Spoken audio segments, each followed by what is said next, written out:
Imagine a grid, or something with lines that cross and hatch, with openings that signify exits and egresses between rooms and corridors.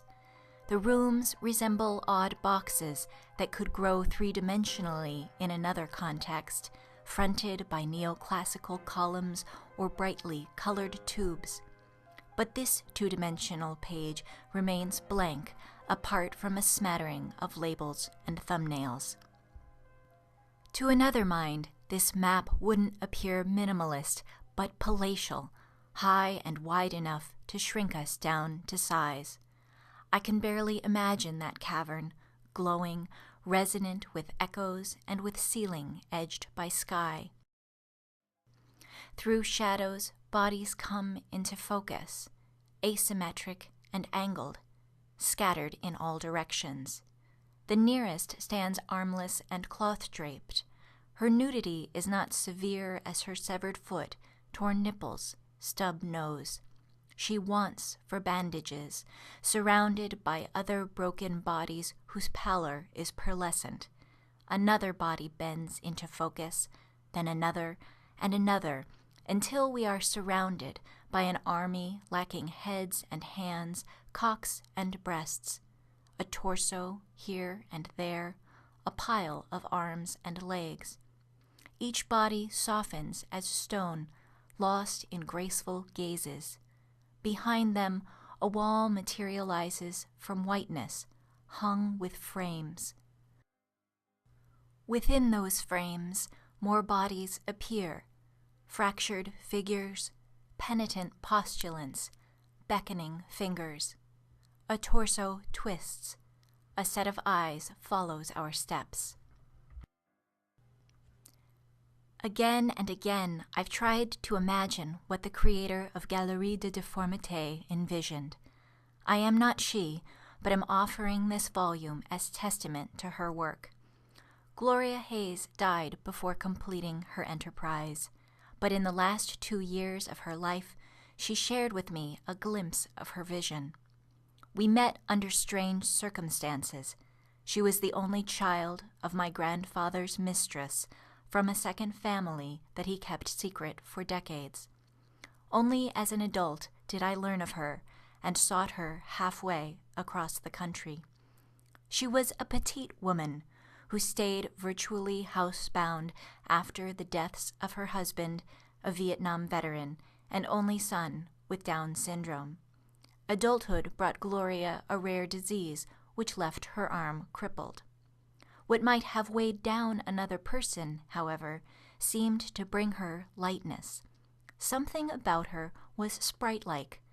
Her reverence for learning rivaled only what I remembered of my grandfather, a renowned scholar of medieval studies. Gloria never completed college or her studies of music, but her bungalow brimmed with books. She was a conundrum, homely on the surface, seemingly serious, with a wit that made me laugh when I least expected. I remember her vividly, more than acquaintances who I've known half of my life. On that single occasion when we met in person, she pieced together part of me that I hadn't known was missing. Much of that experience, and this book, is owed to a single bone. Gloria's bone was a relic, small enough to fit in a hand. It was shaped as a quill. What was most curious about its form was a heart-shaped hole near the sword-shaped nib.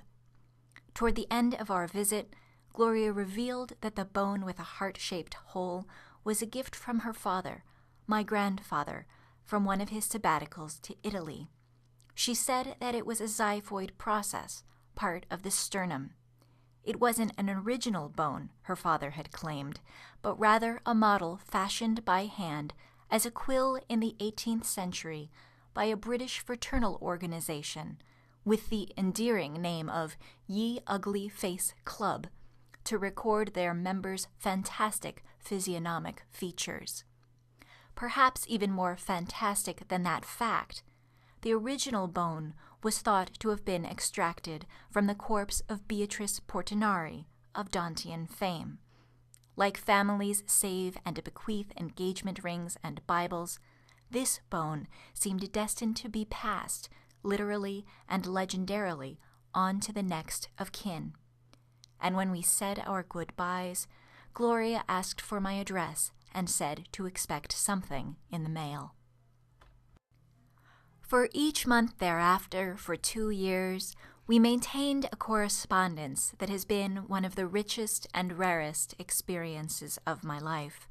It wasn't what might be expected, not any sentimental laugh and cry cascade of revelations. Instead of letters, Gloria sent me segments of something she referred to as her gallery, this gallery. It was a project that she had started after her husband and son died, when she lived alone for the first time in her life. She called me her subscriber. I didn't know what she meant until I received the first installment. Her gallery didn't arrive serially like a Victorian novel, but in disordered, self-contained fragments.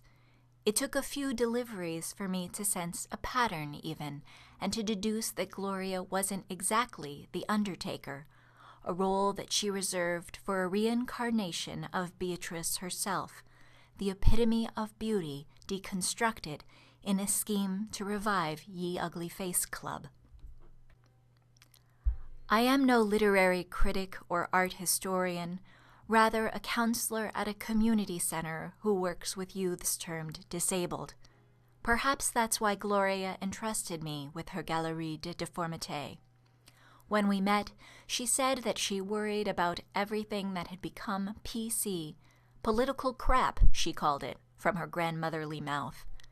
Gloria herself was crippled, a bastard, and a host of other epithets that people had flung at her readily during her lifetime. In the time that remained for her, she said, she wished to dissect these terms and reassemble them into something more monstrous, but magnanimous too. In order to write this introduction, I've consulted a variety of experts to help inform my understanding of her enterprise, to give her incomplete gallery some kind of dignified public viewing. Gloria's art seems a kind of folk art, naive as it is learned. The expert that I need most is Gloria, who left no map. Since our correspondence only happened monthly, I didn't learn of her death until after some weeks passed, after her house was sold and her estate bequeathed to charity. I've never again seen that infamous bone with its heart-shaped hole. What I did find, in her local library, her name was inscribed in a book, a copy of Clarice Lispector's The Passion According to G.H. The initials matched Gloria's, which may explain her fondness for this text, which begins, "This is a book just like any other book, but I would be happy if it were read only by people who know that an approach to anything whatsoever must traverse even the very opposite of what is being approached." Over time, the character G.H. came to give me, for example, a very difficult pleasure, but it is called pleasure. I believe the same might be said of Gloria Hayes and her GalerieDeDifformite.